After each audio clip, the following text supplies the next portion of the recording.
That's a good question. So one of the things I also came in to do was I completely overhauled their internship program. We have a very rigorous internship program. I definitely liken it to an entry-level job. In a selfish way, that is where I decide who I'm going to hire. I've had, what have I been there, 3 years now? I've probably had close to 70, 75 interns now over the years from the program I've created. Currently I have seven.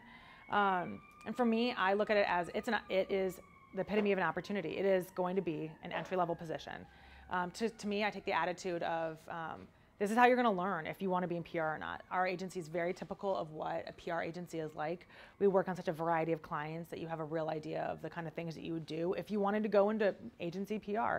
And I treat it that way. I give them lots of responsibilities. They do lots of writing, and they're not babies. I really take that attitude. Like, I'm not there to hold anybody's hand. We have a very rigorous program. We have hundreds and hundreds of applicants every semester for our internship program, and we very methodically go through them. I only take current students, and I only take students with at least one internship in PR before. Most times, people have 2 or 3 internships before they come to us.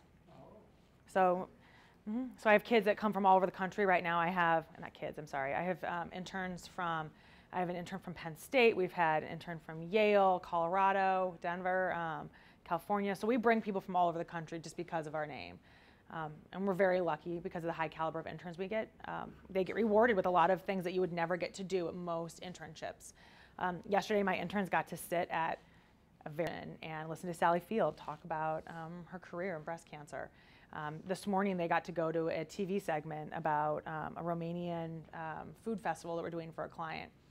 Today I have an intern meeting me at the radio stations for food drop-offs. So a lot of things that most internships, in my opinion, don't offer.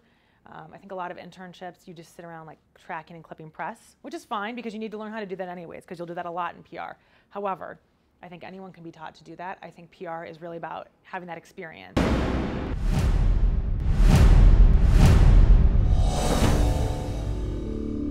I think platforms are really based on what your client's needs are, obviously, but from an agency perspective, we use pretty much everything because we're what I would consider like more of a kind of a fun, you know, I'm not doing like healthcare or anything kind of, or machinery or B2B, nothing like that. So we're more of like a lighthearted, we're hospitality, entertainment, fashion. So we do social media platforms that align with that. So we're going to do Pinterest, Instagram, obviously Facebook. I hope you guys all looked at our Facebook. We're very active on Twitter, Facebook, Instagram, Pinterest, Foursquare. To me, it just, obviously Yelp. There's all sorts of platforms. I think a lot of it just, again, depends on who your clientele is, what their audience is.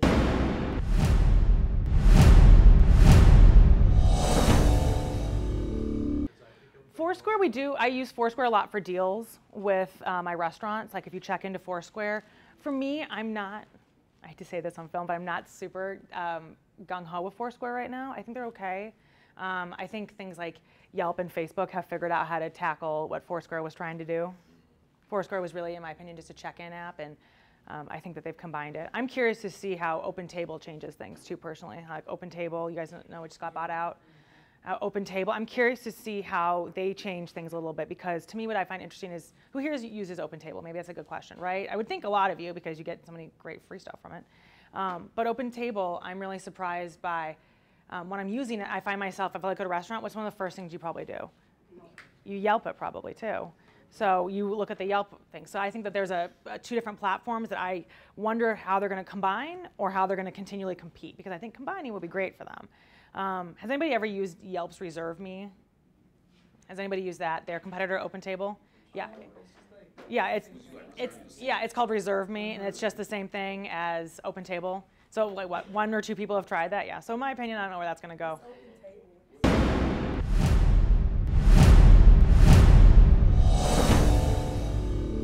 But I went to Marquette, and for me, Marquette was about opportunities. You can sit and you can do nothing, or you can take advantage of kind of the things that are presented to you. And for me, that's what I did. I took advantage of everything around me. I joined lots of clubs, I networked, I knew lots of people. I made sure I took a job where I talked to people all day long. I was a barista. And you can't even imagine the amount of people that you can talk to all day long. Still, I mean, that college was 10 years ago for me. Still, I'll be writing the L and be like, God, you look so familiar. And they'll be like, oh, wait, I know what your coffee order is. I made you coffee like 10 years ago. So you never know the connections you're going to make, even in a really minor example like that. It's just about taking advantage of those opportunities when you're seeing somebody. I know it can sound exhausting sometimes to make everything an opportunity and everything has to be like, you know, a pushy conversation or networking. It doesn't have to be that way. It should be organic and it should be something you feel comfortable with too. So my first opportunity came by way of moving to San Francisco.